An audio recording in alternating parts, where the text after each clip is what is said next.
Hey there, and welcome to another episode of the Offset Podcast. And today we're talking about how to know when you're done with a grade. Stay tuned.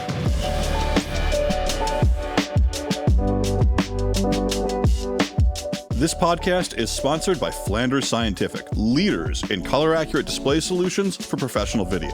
Whether you're a colorist, an editor, a DIT, or a broadcast engineer, Flanders Scientific has a professional display solution to meet your needs. Learn more at flandersscientific.com.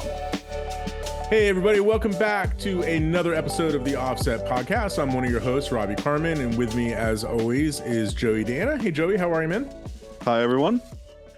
Joey, today, well, first, actually, before we dive in, I want to apologize to all of our viewers for being a few days late on delivering this episode.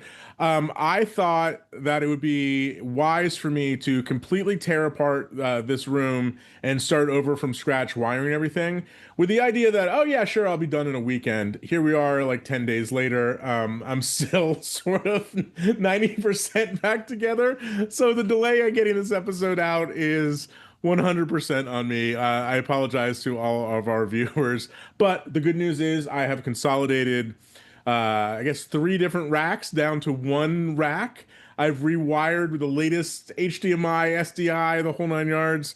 So we'll have to, Joey, one of these days we'll have to do a updated room design because not having done this in a number of years, I've learned a lot, but I can also say I never want to get back under a desk ever again.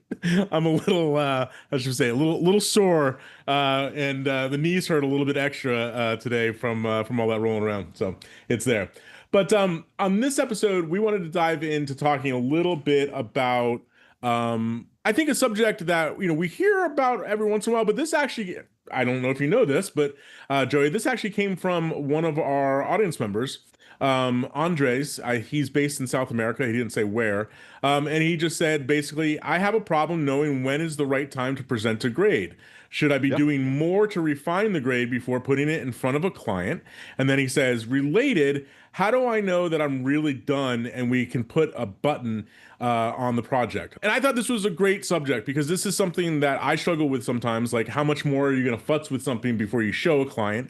But then also just like, there's a comfort level that needs to be achieved by the colorist to know that, like, all right, well, I'm feeling good about this. I can let this out into the world.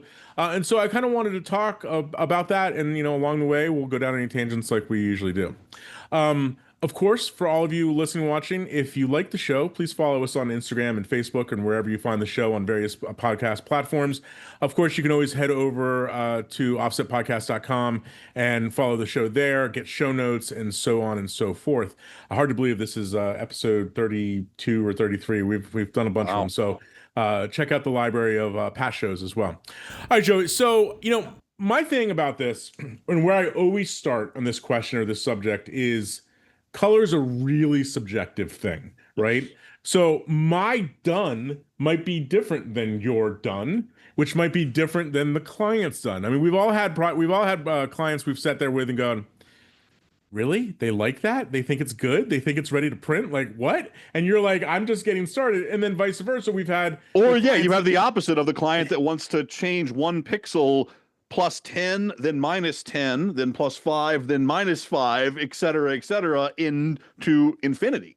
Yeah, and I think when I think about this, it's that old adage of no film or no project is ever really finished. It's just kind of abandoned, and that's kind of like really everything we're going to talk about the rest of today. That's kind of really how I feel about this. Is that you can always revisit stuff and start pixeling it to death, right? And with the idea of like, hey, I'm going to refine this.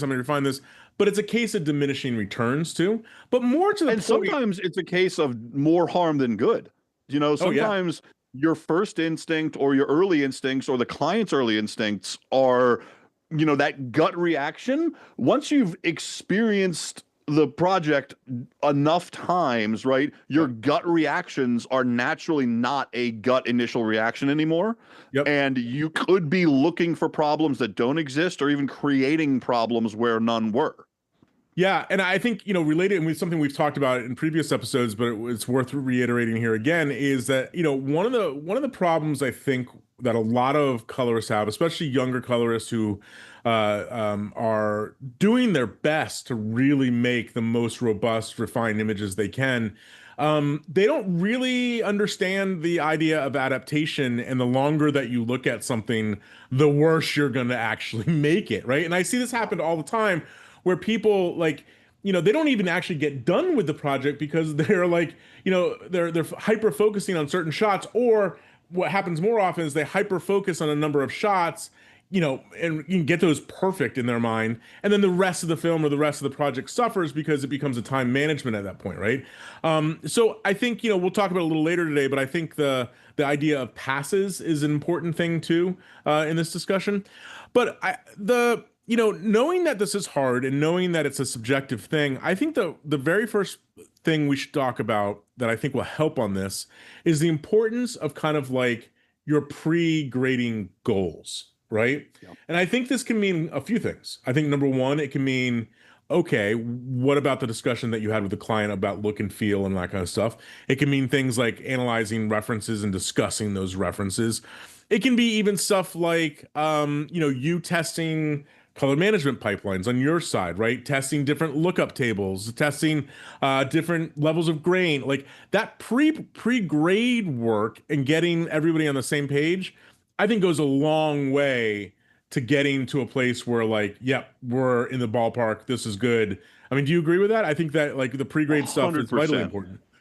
I've always said that prep work is oftentimes as important or more important than the actual work. Yeah. When you paint something in real life with real paint, you spend 10 times the amount of time preparing the surface before you actually lay the paint on. And That mixing the prep paints, work, yeah. yeah, that prep work in our field can take many forms, but they're all really important. One of them is figuring out color management and workflow, because you Yeah. don't want surprises halfway through or running into a shot that breaks whatever pipeline you've built for this project. So the amount of testing with the footage, making sure you have the conform right and you're accessing the right camera originals. I've had situations where a colorist will come to me, hey, why is my whole grade changing now that I open this project? Because maybe they were accidentally started half the project on proxies that had a different color space and didn't realize it. So having all your ducks in a row, both on a technical side in terms of having workflow and color management figured out before you start your grade, but also on a creative side and knowing what the client likes, what the client expects, Yeah. can just have huge dividends when you get to the end of a project where you're trying to get this thing approved and out the door. And there's a bunch of different ways to kind of gauge the client's expectations, and it really depends on the project, right? We've got clients that I've worked with forever. I know exactly what they want. We don't need to do test grades. We don't need to do stills. They don't need to talk to me about references. They say, here's another spot. I come back at the end of the day. Here's the spot back. Give me any notes. There is no back and forth because we've worked together long enough that the aesthetic is already established. I know what they like. They know kind of how I usually work. And unless there's some exception to that, which they mention, we can just move the project through. Whereas if you've never worked with a client, it's really important to set those initial creative goals and say, hey, what kind of aesthetic are you looking for? Are there any references you want us to compare this to?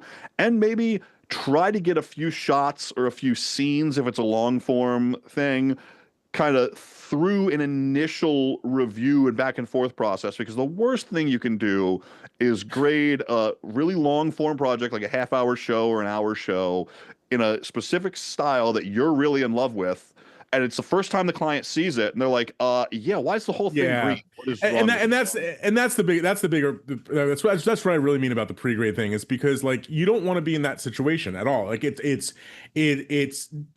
devastating for several reasons. It's devastating to your confidence that you know what you're doing, right? It's devastating to the client because they're like, oh crap, now we're way behind. Now we need to reinvent the wheel, and that it bleeds confidence from the whole thing, whatever.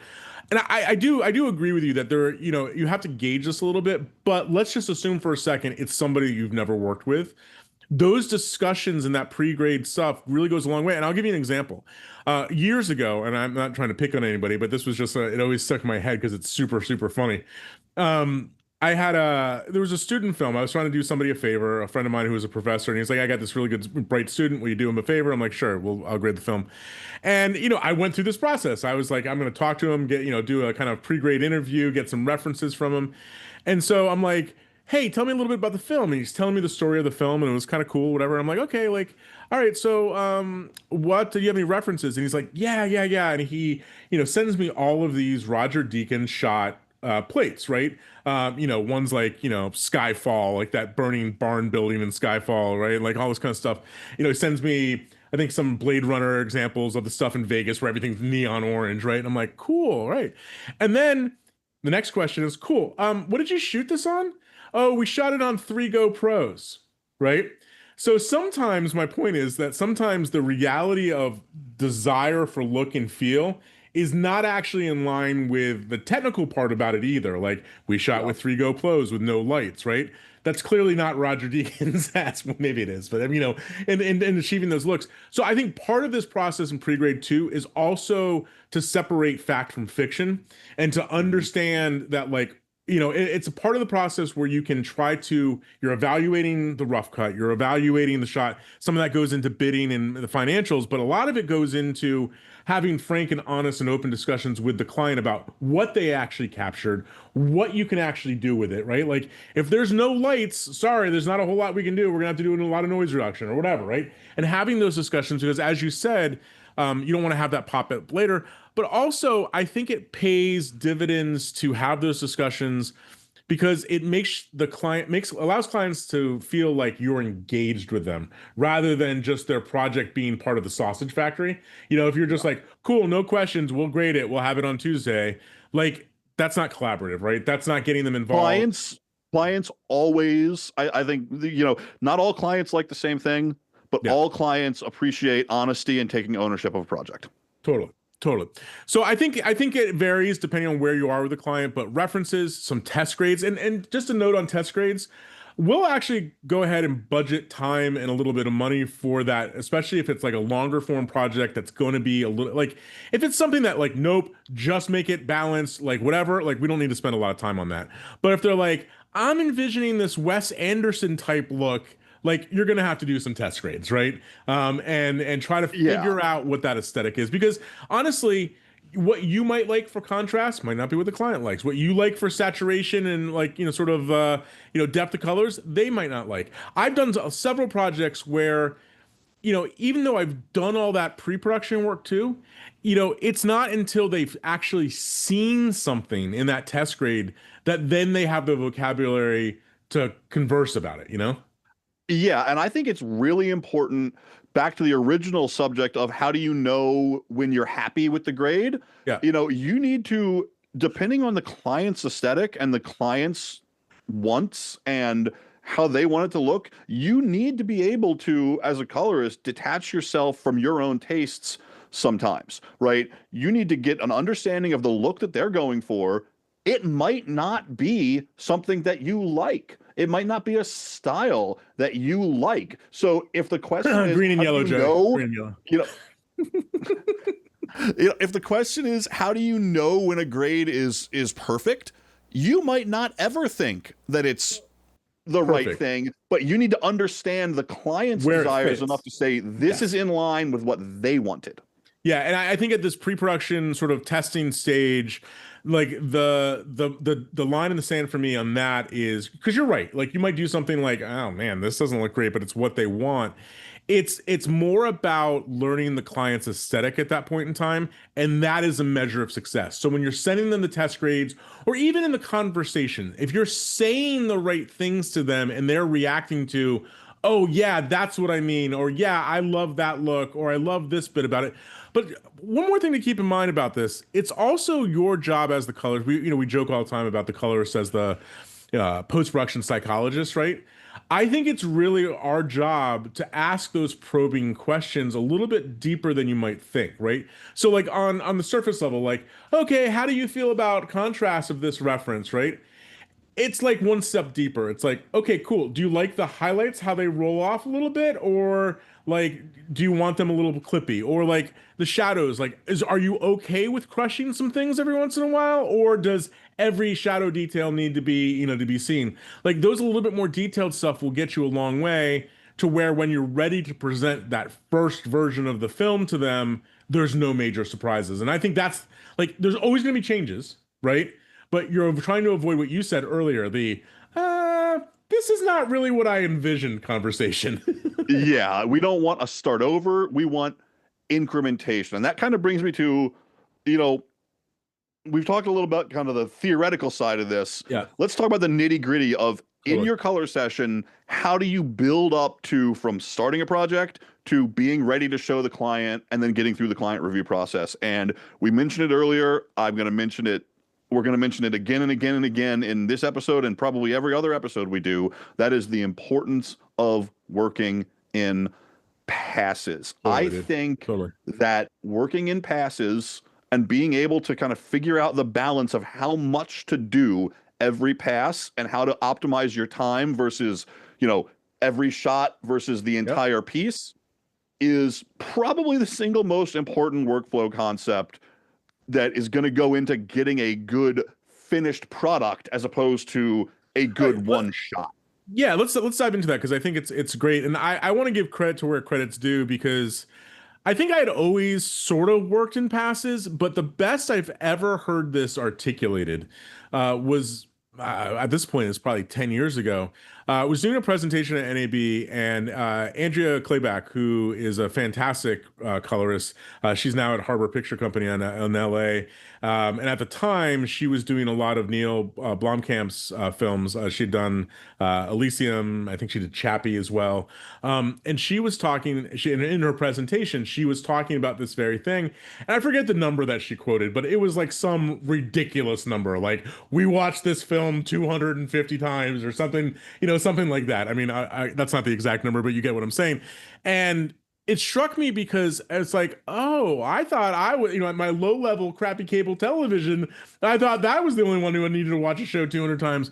But no, like she went on to explain that every time there were specific pass goals, right? Oh, we're trying to neutralize the whites, or we're trying to balance the blacks here, or we're, trying to equalize the blue and all the sky, like whatever. She gave a range of things, right? But that was, that kind of thing, I really believe in. And internally, we talk about that all the time, right? Because I always say, just inside baseball, I say to Joey all the time, wow, how did you get through that so quick? Like, how did you get, from shot 1 to shot 1500 in like a day and a half? It always reminds me of like big strokes, man. I'm just banging through it. Like, not even worrying about any details, just, transform, lift, gain a game, saturation, move on to the next shot, or whatever the controls yeah, use in that particular. It's a sculpture. You start with a block of material. Yeah. Your first pass, you take off the biggest amount. Yep. And then every subsequent pass, you take off less and less and less and less. Yeah, and I would say, how many times you do that is based largely on the project. But here's how I think about it. I think about it as long, complete passes initially, right? That initial get through, touch every single shot, right?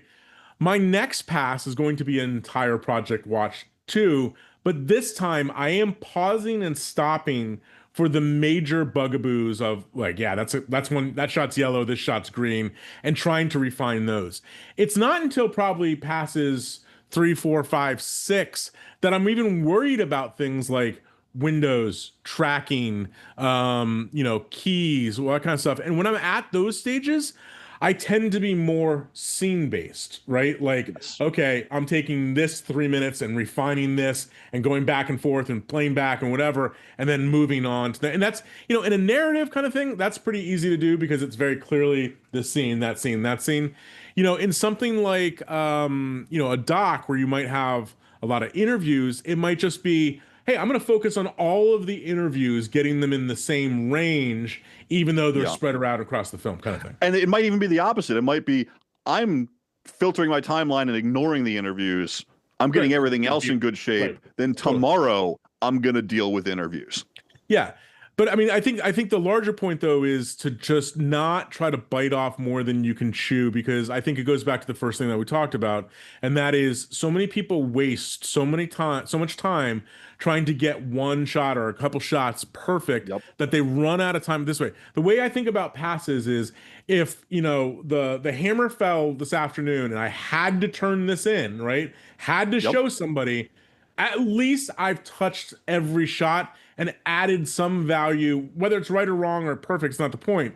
I've at least touched every single shot. And like, I could begrudgingly be like, all right, well, it is what it is. And I think that goes to the original topic that we're discussing, how do you know when to show the client? You were saying that, like, your later and later passes, or when you get into specifics like windows and tracking, Yep. those might not be as necessary for the overall tone of the project as Totally. general shot matching and overall flow. So yeah, it's so much more important to get those fundamentals down first, Well, then dig into the details, because also when you start digging into those details, that might be when you want to get the client involved. So basically, depending on the project, when are you ready to show the client? It could be after all of your initial balancing passes are done, and you're right at that point where you want to get into the nitpicking stuff, Yep. because you want Yep. the client's perspective on that. It might be, depending on the client, you might want to get that nitpicking done before you show them. Yeah, and I think that's largely informed on base of the things that they've told you, right? So like, if they say something to you like, it's really important, like, I want the skin tone on this main actor to be perfect throughout the whole film, then yeah, You want you're that probably handled. you want to have that handled before. Or if it's something like, like in like reality stuff, like, God, we're gonna have to blur all these license plates. They're distracting. Like, you might do a pass on the blurs before you send it, or something like that, right? It's a little bit informed knowing the client. But I think, when I think about it, I think we can kind of call this down to probably 3, 4, 5, 6 kind of tips, I think, in my head about how this works. Keeping in mind all the previous stuff we talked about, the clients, the references, the test grades, the passes, right?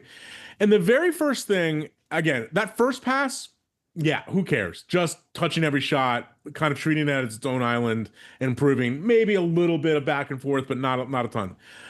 The biggest thing that I look for on that second pass, starting the third pass or whatever, is about matching. I'm going to generically call it, air quotes here, tone, right? Yeah. Tone and contrast.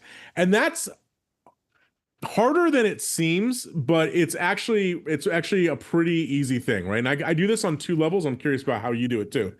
So number one, I think the biggest mismatch oftentimes between shots is less to do with color and more to do with exposure and contrast, right?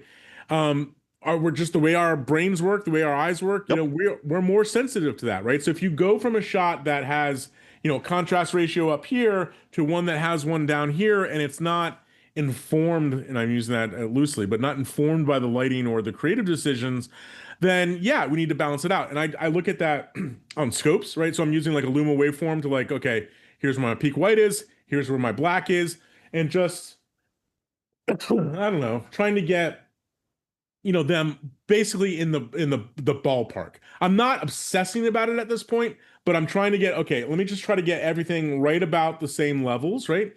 And then you're gonna laugh at me how I do this. I do the squint test for this as well. Because sometimes, like, I feel like, especially if things are like fast cutting or like relatively like, quick cuts or whatever, I just find that, like, I don't know, I feel like when I'm watching it in real time, like eyes open, I miss something. So every time I just kind of just do a little squint like this, and if something pops out in that squint, like it doesn't look like one continuous thing, right? I tend to go back and figure out what the problem is. Okay. Yeah, and there's some tools for this, by the way. Like, I know that there's some like timeline like luminance mapping tools and scopes like Omniscope and Scopebox and stuff, right? Where you can see a history over time of like, yeah, this was my exposure. Like, I'm trying to get, in a scene anyway, trying to get a pretty even line across that. Yeah, the only thing I would warn about that is that doesn't tell you the whole story, because most of our perception of an image is based on contrast. That one line might show you the raw numbers, but it doesn't show you how you perceive it, and you can only see that watching it down in real time. And that's why I utilize the especially you don't see kind of mismatches, right? Like, you can have two images that yield the same like average level that look completely different. And that's where, you know, the ingredients that go into making that total amount of contrast or amount of luminance are important. And my two tips for this are, if you're using contrast controls in your grade, be aware of where the pivot is. I think pivot is something that gets forgotten a lot. And I don't mean just the contrast in the pivot knob. If you use lift and gain, then the pivot between those two is the dead center of the signal. And if you're working on a log image in, for example, log C or S log, that center is actually in a different spot. Yeah. So you might not want to rely entirely on lift and gain. Or, you know, you might make all your contrast adjustments and be very happy with the overall tonal range of the shot. But the one kind of giveaway shot to shot that I think people, they'll feel it, but they won't be able to articulate it, is if the black level bounces up and down dramatically. And I should rephrase my earlier comment about contrast, because you said something about the middle values and not, you know, that's not the whole image, and I agree. I should have said setting black and white level, because everything in between to me is subjective in the matchy part, right? Yeah. I'm just trying to get those peaks to be about the same, so nothing kind of pops out. Yeah, and I feel like, you know, bouncing black levels, that's kind of the biggest giveaway in terms of shot matching with contrast that is not just obvious, but also a relatively easy fix. Because in most cases, you can grab like a log control and just kind of tweak that. Yeah, I agree. I agree, and I think that the other thing about the sort of the tone is, because, you know, there's part of that is the, you know, the luminance component, the brightness component, but I also think that some of this has to do with color, of course, too, right? If one shot's more red or pink or whatever, and I tend to, just like that, like we talked about earlier, I tend to do that same kind of thing with like big strokes to small strokes, right? So I might do it initially with like an offset control, just, oh, okay, yeah, now I'm much more in the range, right? And then smaller steps after that, right? I might go, okay, now I got that. Now I'm going to go to my HDR wheels or my, you know, my log wheels, or maybe I'm even going to printer points if my color management pipeline set up to optimize color printer points, you know, and just one click back of red, two clicks of green, whatever it may be. So, you know, wide to small kind of thing. My biggest tip for that, you know, you've got your contrast dialed in. That was one pass. You know, now we're trying to match shot to shot. Your initial move, like you said, is essentially white balance, right? It's the overall balance of the image. How much red, green, and blue relative to each other is in there? Is it really warm? Is it really cool? But one thing that I think a lot of times get lost is, especially in documentaries, you know, this isn't really a thing in most, you know, artistically shot narrative things where everything is intentionally lit. But in documentary land, you've got sources coming from everywhere, and they may or may not be the best sources. So your color management might not get everything what we consider volumetric color wise in shape. So when I look at shot to shot in a documentary, once that contrast and general color tone is together, I look at volumetric changes. Are the blues more teal or are they more magenta?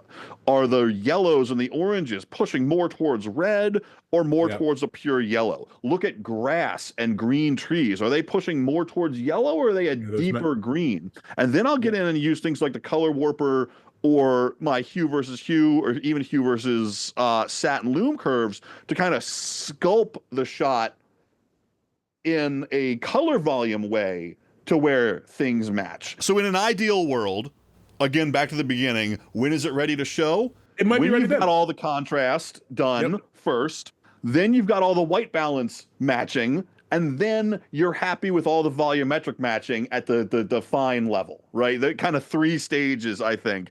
And then maybe you can start thinking about showing the client and getting into even more detail. Yeah, so that's the next thing, is after that sort of initial tone and contrast. I think that you're right. I think for a lot of projects, especially if you have a sense from the client that they want to be really involved in the grade, that's a great point to stop and present, right? Because like anything you do, like you'd be surprised about the things that bother them, the things that don't bother them. You're like, I didn't even see that. That bothers you, right?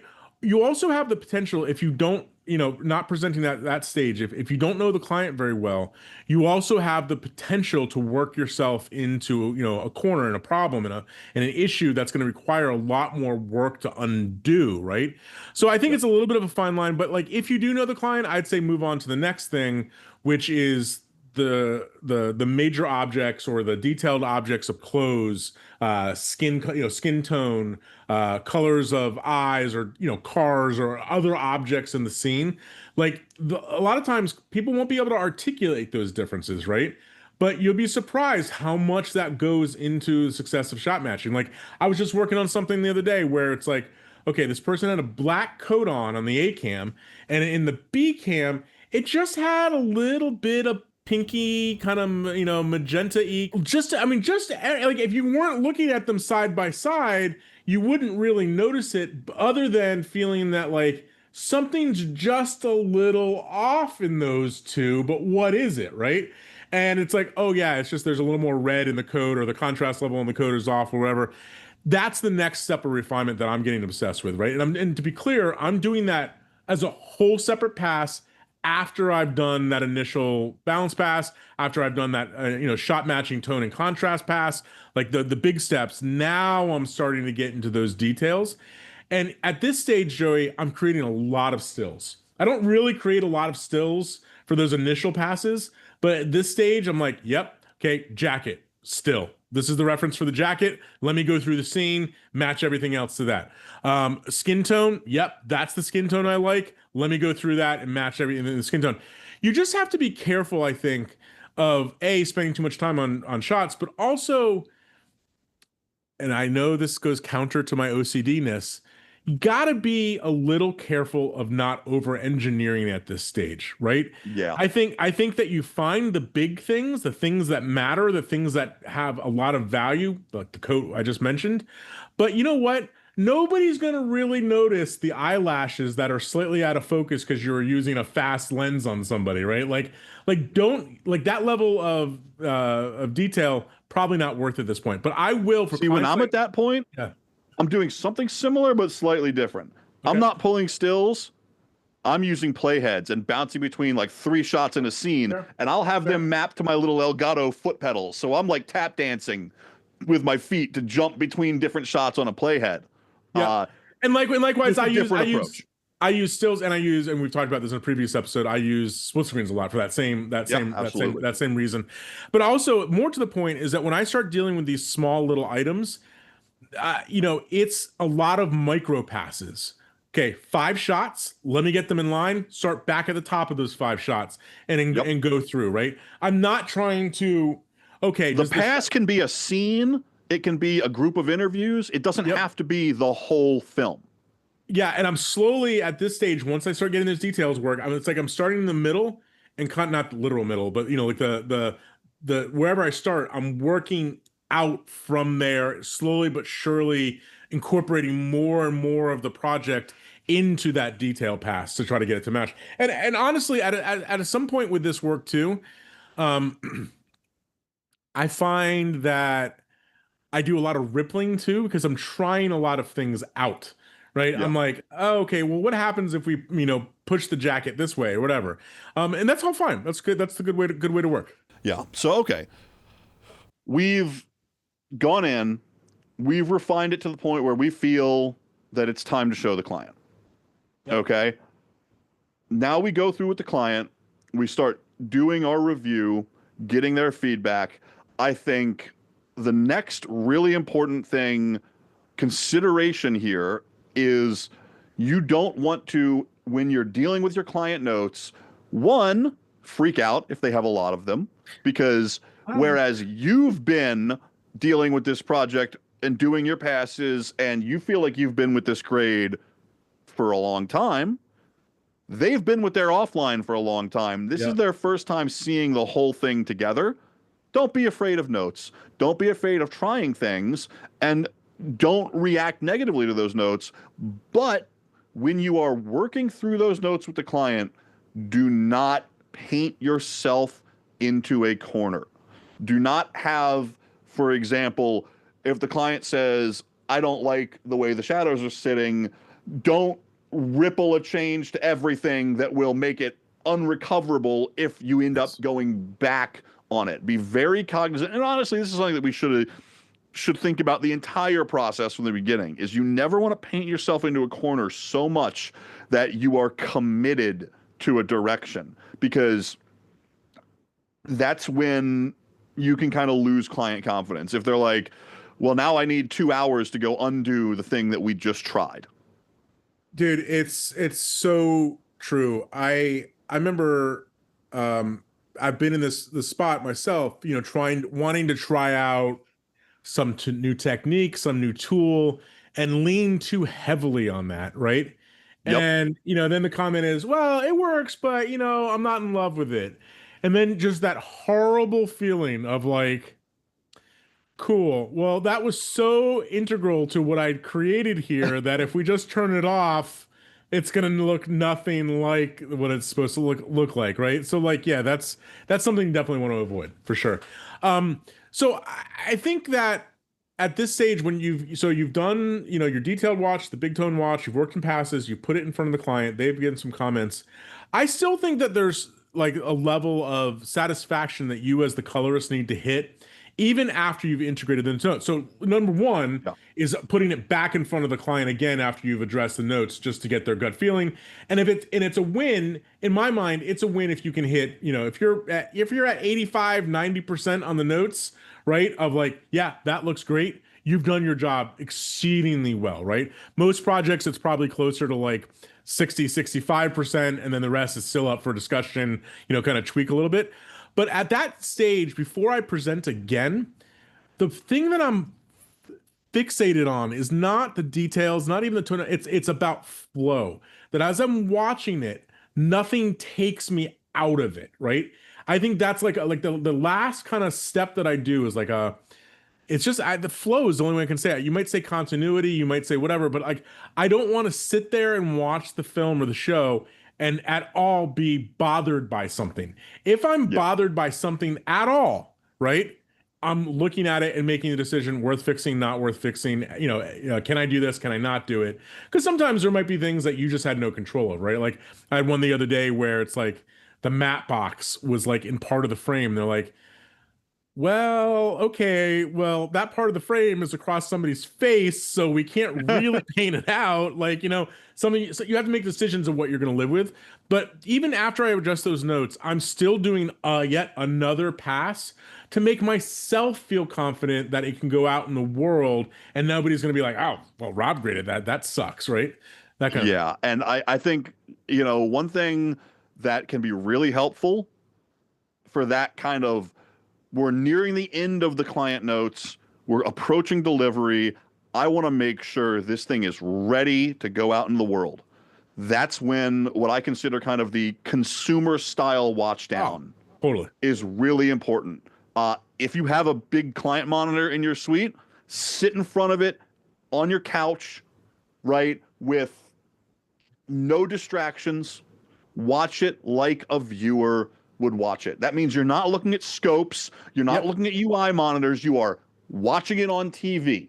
And if that means dropping markers for yourself with a little keypad, if that means writing down notes of anything you want to go back and readdress, but it doesn't mean I'm halfway through, I see a problem in a shot, I'm going to jump back to my desk and fix it and then jump back to the couch. No, you need to get into that zone of I am a viewer, I am watching this as a viewer would watch it, I'm going to go from beginning to end, and then I'm going to address anything that I saw afterwards.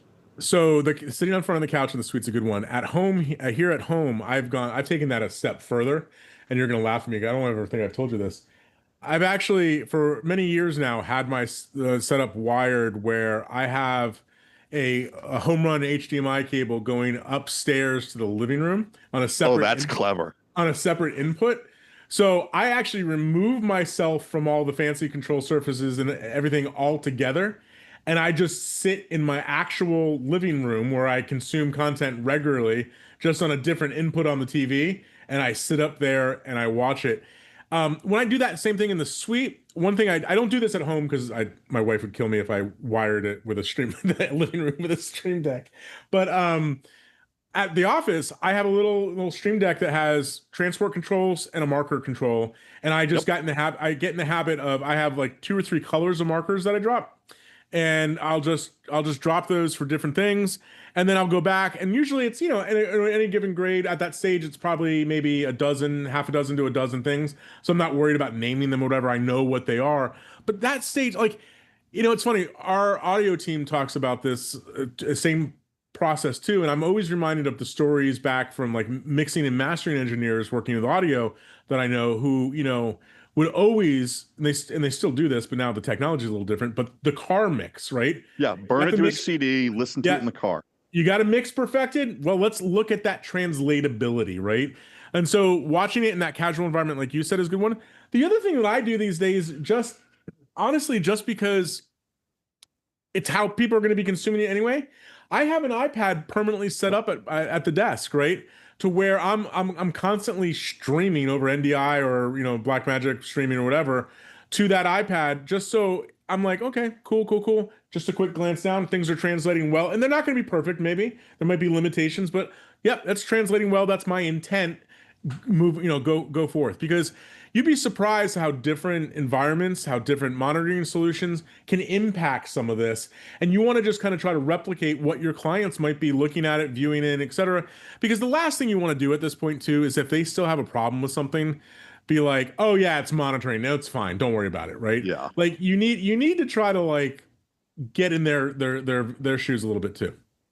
And that's the thing, like, yeah, we're talking about heresy here, looking at our grades on consumer devices. I know. But we shouldn't be looking for overall, okay, I'm going to now adjust my entire look because of where it looks on the iPad. It's, oh, I watched on the iPad and I saw one of those little volumetric matching things that I didn't notice when I was going shot to shot before. I was sitting down watching it on my couch and I noticed, yeah, the sky looks a little bit weird in that one shot.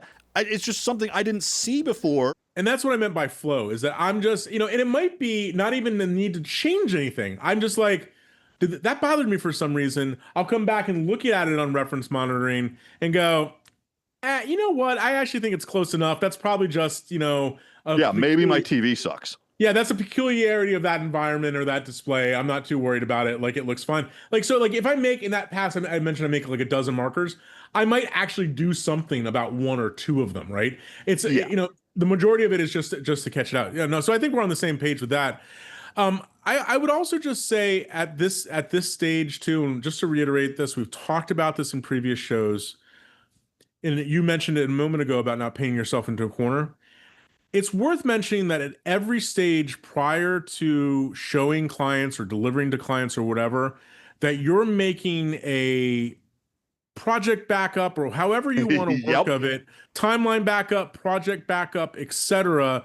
So when the inevitable comes, like I had the situation 3 weeks ago.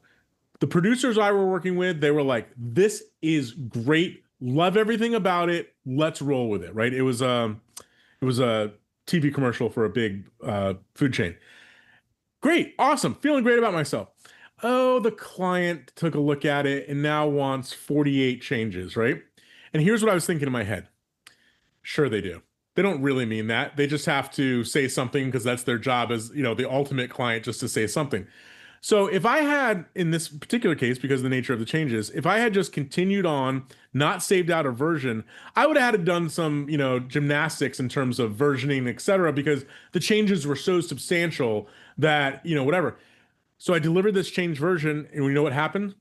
Yeah, no, we were wrong about that. Can you just go back to the way the first deliverable? Sure, I can. Let me just re-import that DRP that I saved earlier and go with that. So like also at the, as you were thinking about this refinement stuff and passes, think about every pass maybe as a new save as, right? Or a new duplicate of the timeline, right? Because even if you're really fastidious about this, all of us make mistakes with how we manage our grades in terms of nodes, ripples, all that kind of stuff. But having a full, complete backup of a snapshot in time, always worth it.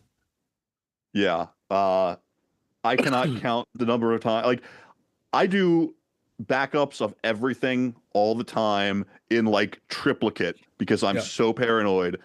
And I've never had it be really required because of a technical failure. but because of operator error, Totally. oh, many, many, many times.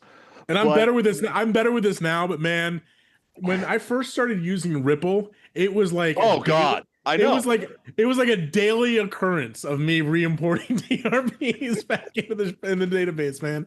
I used to screw that up so much. So yeah, if the answer to the overall question of the day is when are you happy with the grade?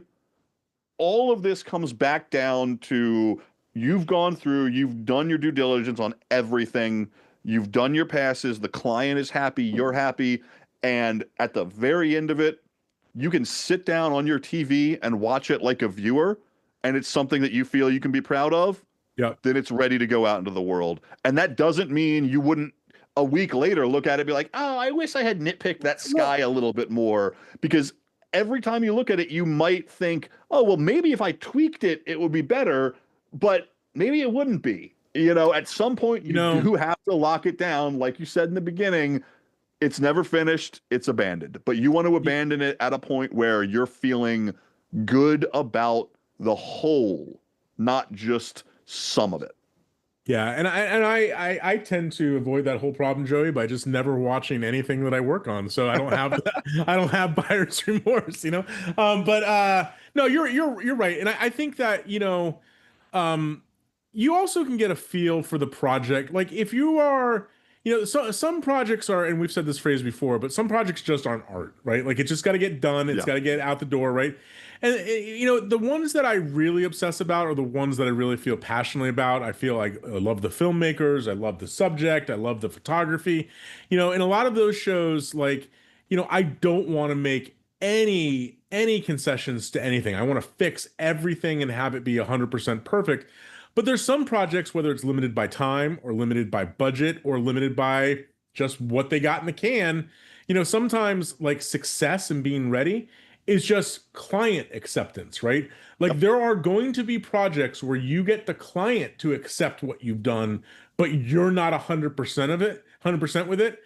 And that's just a fact of life being a colorist, right? You're not going to be in love with every single grade that you do and be like, that was the best thing ever. And that's where those kind of projects are where this pass mentality, this mentality of making sure it all flows, works as a whole, I think is maybe even more important because yes, it may not be perfect. Every shot may not be perfect. There may be problems that were unfixable, but it's still a done product that can be watched down. And most of the time, the viewers wouldn't notice those things, or if they're in context of the whole being together and good, they just won't matter. I will say one really funny thing, and I should start paying them because they have been invaluable to me. My other coworkers besides you, Cheryl and Jeremy and those guys, as well as my family, my kids, have been incremental to my mental sanity sometimes about projects. And what I mean by that is that I'll be obsessing about something and going, that doesn't match. It really bothers me. And sometimes you can get so into the weeds with that stuff. It's like, it's analogous to me like checking sync, like lip sync, right? Sometimes you can convince yourself that there's a problem when there's not really a problem. Yeah. So if you're in a stage about you're wavering, like, is this good? Is this bad? Like, that's actually a good tell to get it in front of somebody else, right? And I'm just saying that there can be a middle ground. Like I use my family, I use my other coworkers. Like, hey, can you watch this scene down? Not tell them what I think the problem is, but just say, just let me know if there's anything that bothers you. Play. And 9 times out of 10, they go, no, that looks great. I don't see any problems. And you go, really? And you're like, yeah, no problem.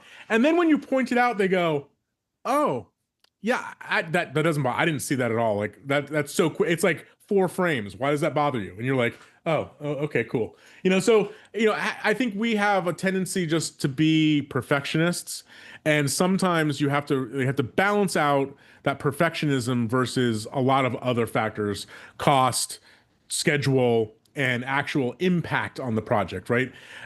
Pardon the French here. It's a bad phrase, but it's one that we use internally all the time.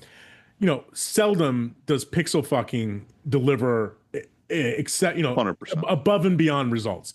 It might make somebody feel good about themselves, but those 4 pixels in the upper left hand corner are not a make or break to the grade. And if you convince yourself that they are, you're in for a bad time, right?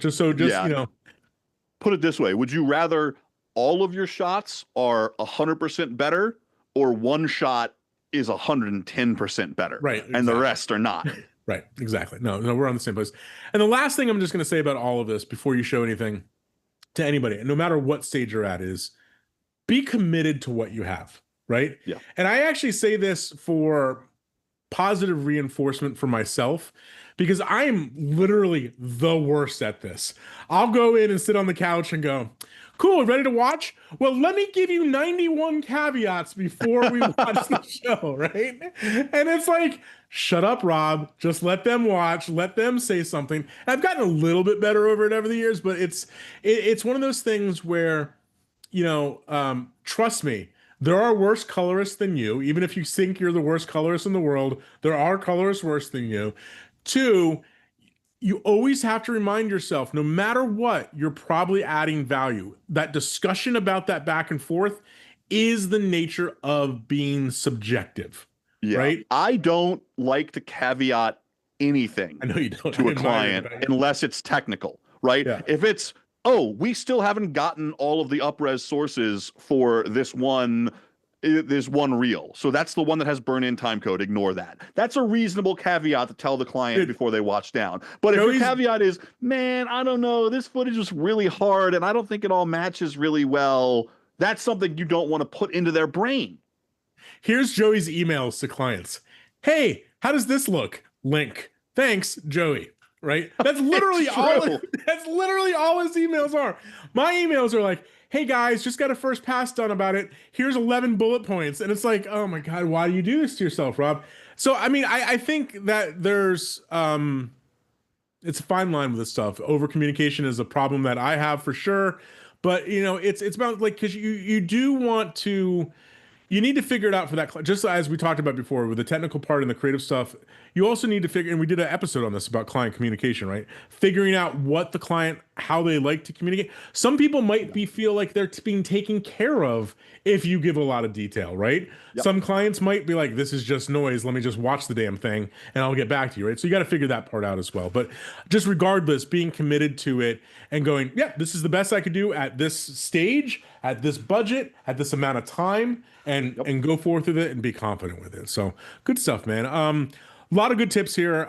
Like I said, it's a hard thing to put your work in front of somebody else, right? And that's never going to get easier for anybody. It's always a challenge of like, put it in front of somebody. Are they going to love it or they hate it, right? And I mean, that's one of the reasons, by the way, just one last thing about this that I want to pay you homage as well. I have completely stopped sending end of day, like 6-7 o'clock emails with review links, right? Here's why. Because if I send that review link at 7 o'clock at night, right, I am waiting on bated breath the rest of the evening to see if any notes come in, right? So do yourself a favor, present things when you're ready in the mental space to attack it and approach it. Don't do what I do sometimes, and I don't do it anymore. Send it and now just wait around going, oh my God, are they going to comment? Are they going to comment? Are they going to comment? That anxiety is no way to live. Yeah. Good stuff. All right, man. Well, good discussion. I appreciate it. Hopefully our listeners and viewers found this one interesting as well. Just as a reminder, we have a growing library of content. We mentioned a few of the shows about client communication and others. Feel free to go back and view past episodes. A lot of good stuff in there, a lot of related things to this discussion. And, I would also just mention that if you have some ideas for shows, you can always head over to Offset Podcast and use the submission form as well. Thanks to Andreas, who gave us the starter for this episode. It was a good discussion, I think. You can find the show on all major podcast platforms as well as YouTube. Please like and subscribe wherever you find the show. A little bit goes a long way.